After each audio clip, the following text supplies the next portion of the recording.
is yours. You have been hearing that debate about how to equip, how to ensure that the 16,200 enterprises not yet on the curve or in the process of reporting, and that might within 2 or 3 years be in the mandatory situation of having to produce a report, how they will be equipped. How much is Europe mature and how much are organizations enough integrating the wealth of what they are doing to support companies?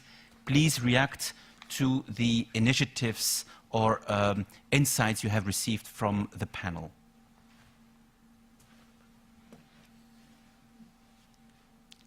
Yes, Paul, and if you can introduce your name and organization, please. If the technology cooperates. Good afternoon, everyone. Paul Whitehouse, Unilever. We're trying to change behavior in Europe. That's what this is all about, and we're using reporting as a lever to do that. And I think what we're seeing, companies who get it, do it. Companies who don't yet get it will have to do it, and maybe by doing it, they will get it. My big question mark is, how are we going to achieve an impact through those companies who will not have to do it? How are we going to help them get it? And I'm here thinking about the SMEs who employ far more people and generate far more value for Europe than the multinationals like we do.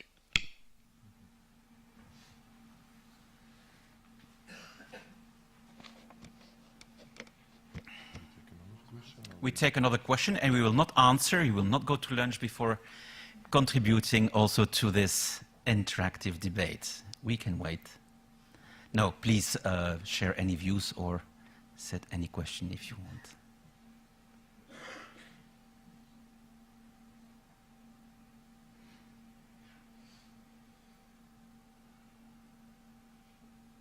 All people of one mind.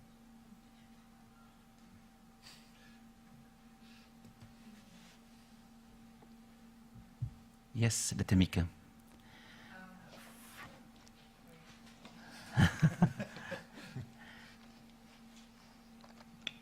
I'm Noterdaeme Mulder from First Solar. I was curious about what the panelists think about how the financial community can be more engaged in this whole debate, because that is, I mean, I would just be, we all know that if there would be more investors of a different kind, if there would be more financial people, more legal people perhaps in this room, we would have a different kind of debate. And we have already touched on it a little bit, but I'd be really interested in hearing your views as to how to engage this community more. Like, how can we get more Rodneys involved? Ooh. Okay, any other question? Because the two are quite heavy ones. So there I would like to invite panelists to take the floor. Yep, we go. I think to answer the question on getting small to medium-sized companies engaged, I think that's why this initiative from the European Union is to be welcomed. I think if we have good legislation that mandates the minimum standard that needs to be disclosed, then it allows those companies to start competing on performance and not on methodology. For those companies that are of multinational proportions and are already doing a lot of disclosure, there shouldn't be any fear of new legislation because they're probably beyond compliance.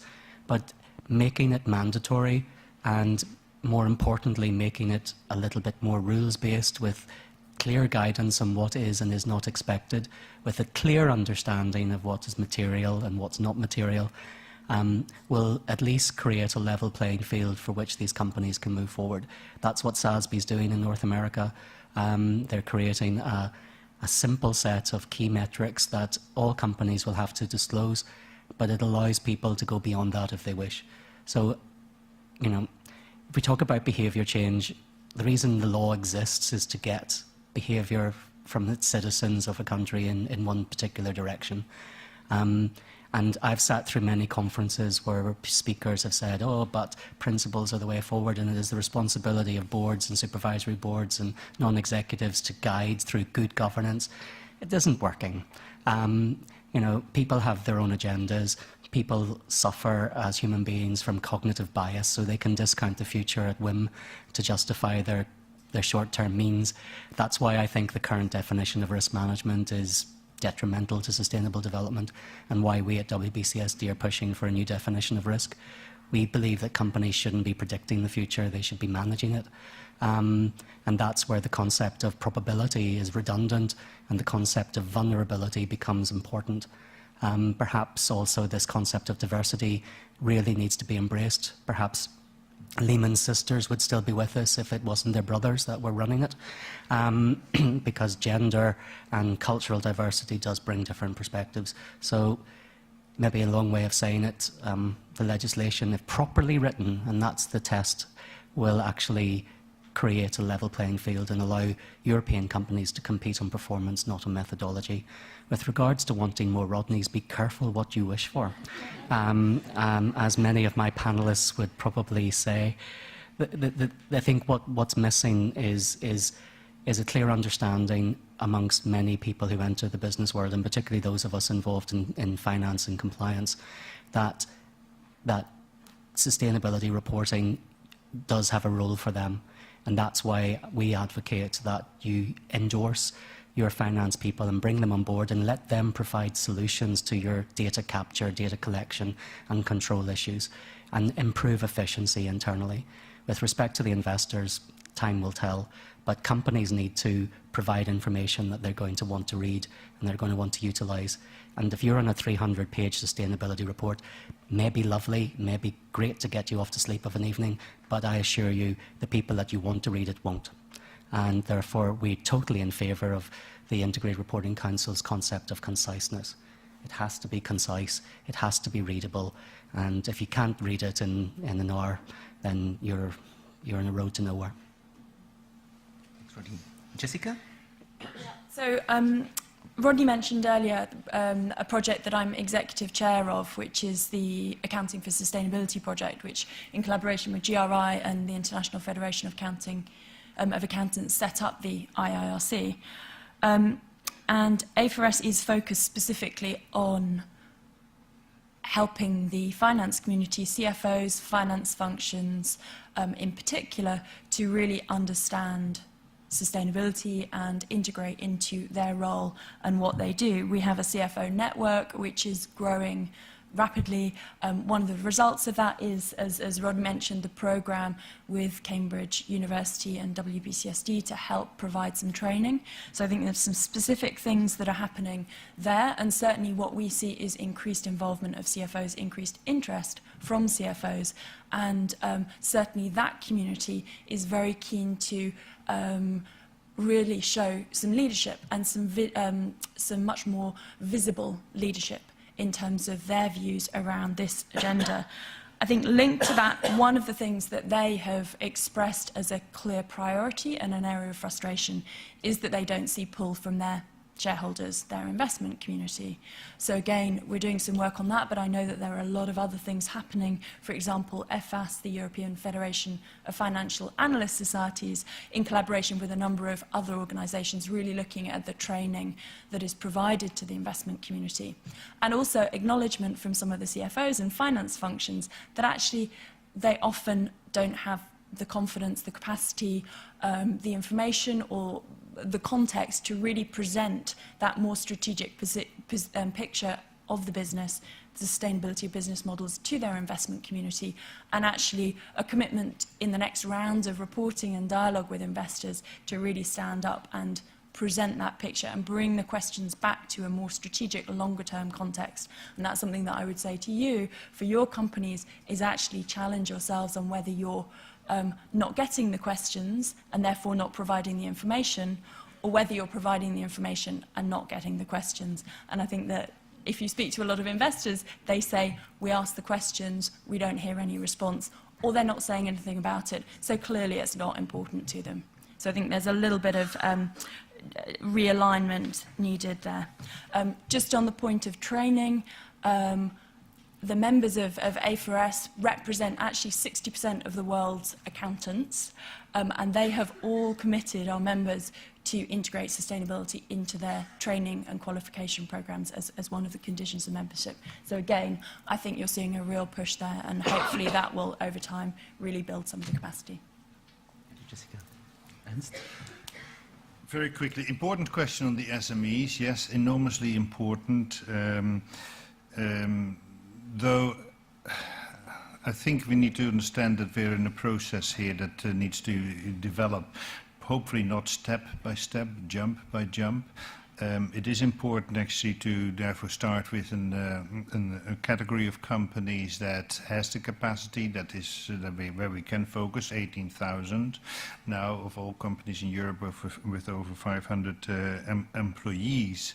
But SMEs and medium-sized and large companies do not live in isolation in an economy. This is a way to start to grow a practice of starting to take into account sustainability issues, and clearly also those companies that work with a lot of SMEs in their supply chain will have to start to work with them, and services will be needed to also equip those SMEs too. There are many SMEs already are picking this up because they have found a reason, just like the big companies. And as GRI, we're also looking at supporting them. One of the important changes that we introduce, and again in the G4, is an application model that is reasonably simple and that we have developed very clearly with the criterion in mind that it should be accessible also for smaller companies. How to engage the financial community, also an enormously important question. I think there are two sides to it. There's a bit of a chicken and egg. Many people in finance can do little with Swiss cheese, and I mean information that is available for some companies but not for others. There are big gaps still in the information availability. Our financial markets work with on a very rapid pace, and Rodney already said they need the information summarized, but they also need it reasonably universally available for the companies that matter for them in the markets. That condition isn't there yet, and that's also where the legislation is important. When you have that information more universally available, there comes the second point. We live in the age of transparency. One thing is information directly in reports. It's also the meta-information, the information that comes out of the reports, that is processed, that is used in indexes, in ratings, in other analysis, that again drives a lot of the thinking that informs markets. Finally, the cup is perhaps, or the glass is perhaps not half empty on this. There is a lot happening. The IRC has a lot of investors also involved. There are also those who are pushing the envelope there. At our conference, we heard from various stock exchanges, and these are more the institutions that are mediating in the financial markets. They are really pushing it. So, whether it's Johannesburg, Bovespa in Brazil, it's Shanghai, it's Kuala Lumpur, the list goes further. These are already stock exchanges that are saying we want to ensure that this kind of information is available.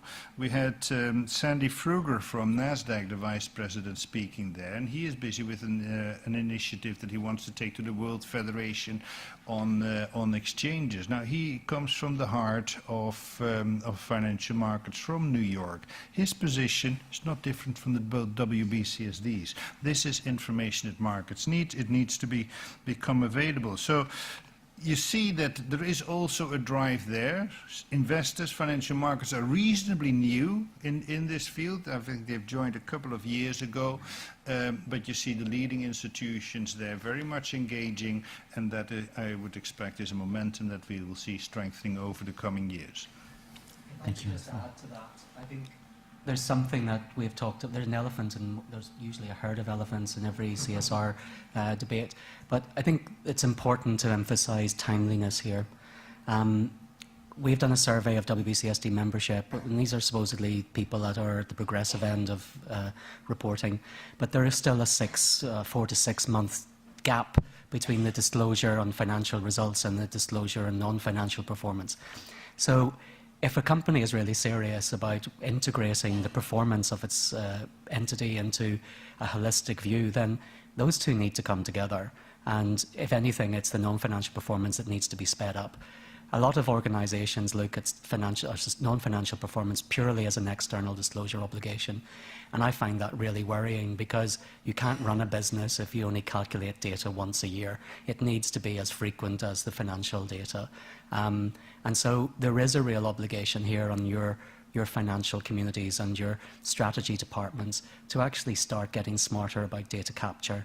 The number of companies that I know of that consider themselves people-orientated but yet can't tell you anything about the number of employees except once a year is somewhat worrying. Who can't tell you what the health and safety accident rate is because they only calculate that once a year is just wrong. I think the speed of information is so vital, and that's where the capital markets will look at companies and make this into a joke unless we can show that this data is as important and we're putting the resources to get it to the market at the same time as the financial data. That then requires the focus you've been talking about, the materiality, and come to a simple set. Materiality. I think the instruments are there, the tools are there, and that is the big step that companies who are engaged with sustainability overseas do need to dare to take. It's not about talking about everything and you tick all the boxes. Tell your story, figure out what is important to your business and present then clear and transparent data on it. And that's also what the G4 aims to very much to support and to propagate. And in terms of education, we've talked about educating finance. I actually think the sustainability community needs to understand how a business is run. It needs to understand its external context, how it's organised, what its corporate governance obligations are, and starts talking the language that engages the board. They're not into hugging trees and saving the planet. They're into value creation. So getting smarter with language use, getting smarter with the language of business will bring both of these communities together, because at the moment it's like oil and water. And that really needs to change because they don't mix. Thank you, Rodney. And Stefan, if you might take a last stance maybe also on that question about the SMEs. Yeah, let me just briefly say something about the SMEs. Rodney said something about the law would help there. Maybe, probably, yes. But what we also noticed this last year, and Paul, you are one of those people who are driving this, I think, is that more and more sector organizations are taking up the work to support and for capacity building. And you invited us once at the workshop of the Association of Soap and Detergents. So, but spreading, working together with SMEs in the value chain of your and others companies. We are working with, we have now a project with the Italian packaging machine industry. And so the rice millers are coming up. The Rice Millers Association came to us to do so. So we see a lot of more appetite also to give also support through the sector organization. I think that there is still more room for improvement on that one, to work together or from within a sector. We have a major project with CSR Europe with the automotive sector, with not only European but also Japanese and American automotives, a group of 9 working together on supply chain. Well, the capacity building in supply chain is also there an important element. So to move forward on the agenda, also I think the sectors can play a very important role, and I think also from the different associations we are very willing to support on that as well. And I would like to conclude with that. Yeah. Thank you very much. And we are really reaching the end. If I may, I've heard in this session the EU proposal is not taking away voluntary costs. Reporting is a cost saving, I've heard. 3, materiality is at the heart. We don't have to come back on that. Schizophrenia is maybe not that much between a number of colleagues within companies or between CISA Europe and Business Europe or the GRI or the NGOs or the trade unions we have heard. The schizophrenia or this hate and love relationship is maybe within the disconnect between the financial and non-financial drivers. And that is not only within companies, but within the investment community. And I would also say within some of the business schools and universities, but also within media and governments. So Ernst was really telling this is about what type of growth. Or it was said by Victor, this is not about lack of growth, but what type of growth we want, and ends telling that this is all about transformation and change, as if we are witnessing a kind of continuum of the kind of corporate Neanderthal, while the corporate sapiens is starting to wake up and get more, I would say, there all over the planet. So these are organizations that are equipping, I think, the corporate sapiens. Risk management, I heard also here this morning that this is a good thing, this is even a must.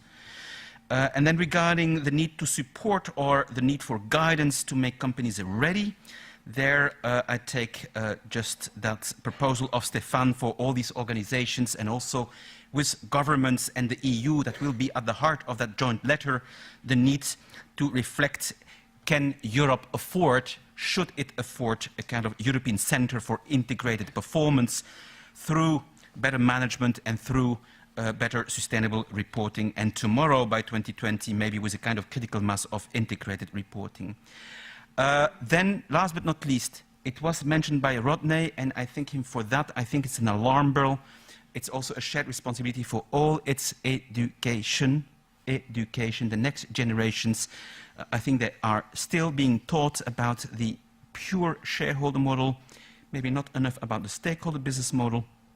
Good news is that it was mentioned by the World Business Council, working with Cambridge. CSI Europe has been creating the European Academy of Business and Society, a large network of universities.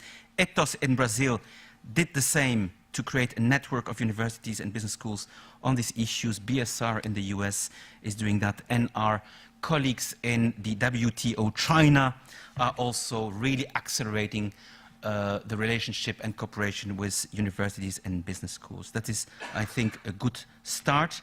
Last but not least, we would like to thank very warmly many people. We will not cite all the names, but it has been also a very nice cooperation between Bus and Masteller and the teams with Vanitia, and also with CSI Europe through Christine and all the other colleagues behind Christine.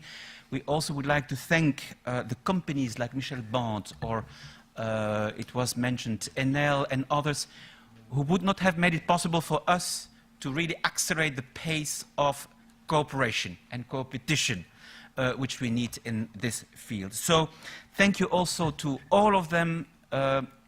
Enjoy the lunch, and thank you also, Jim, for the very good moderation. Sorry that we have to use too much passionate people to moderate other passionate people. That is explaining, I think, some of our delay. Thank you and enjoy the meal.